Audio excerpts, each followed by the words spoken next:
Hello, everybody. It is Miss McBride. Today I'm going to be talking to you about different types of narrative writing prompts.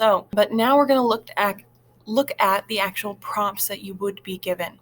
So way back before COVID days, you had to take a test called the IAR test, where they will ask you to complete a writing prompt. That will be some sort of question where you have to respond to their prompt. And today I'm going to show you what different types of narrative writing prompts you may see on something like that.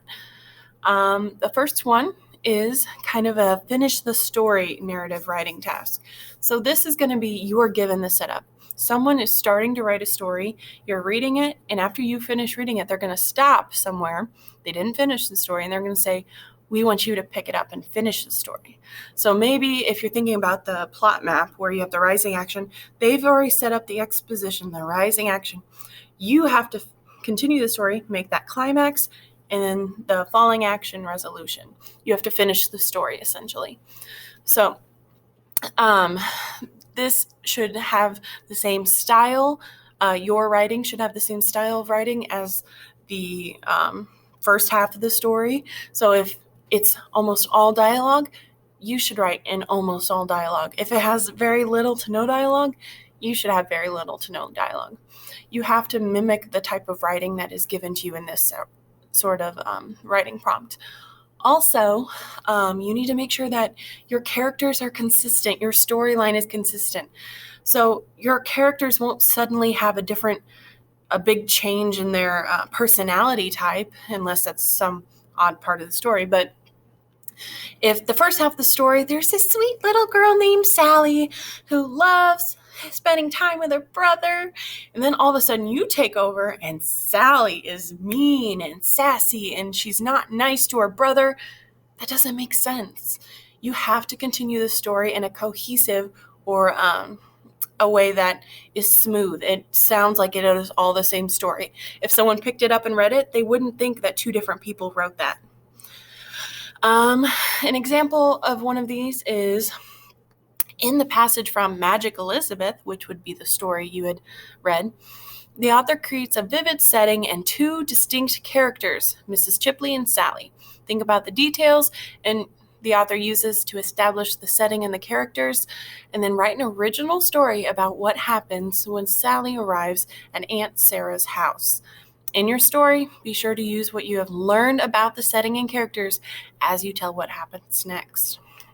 The next type of narrative writing prompt I want to talk to you about is kind of an imaginative fictional narrative. So this is a little less detailed than the first one. The first one, they give you a lot of information and then say finish it. This one, they're going to give you kind of a gist. They'll tell you what the story should be about. Maybe they'll give you the setting, or they'll give you a character or two, but they're not going to tell you what the story is about. What they're going to do is give you free range to decide what happens in this story. It should make sense with the given prompt. So if they ask you to write about something going on in the classroom, your story shouldn't be about something that's happening on the moon, because that doesn't make sense. So that is a fictional narrative. An example of a prompt you might hear like this is, the teacher comes into the room and places a bag on her desk and then leaves. The bag moves and wiggles. Write a story about what is in the paper bag. Now, the third type of narrative writing that you might come across is called personal narrative. So you're given very little direction with this type of writing. You're basically told to write about something about yourself. A prompt that says to write about something that's happened to you. They may say something specific that's happened to you, maybe a type of experience that has happened to you, but you're not going to tell them just any random story about another person. So an example of a prompt like this may be, everyone has a day in his or her life that is extra special, or dreams about what he or she would do on a special day. Write a story about a special day you have had.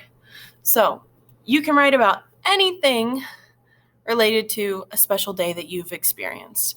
Don't write about a time your cousin had a bad day. That's not what they're asking you to do.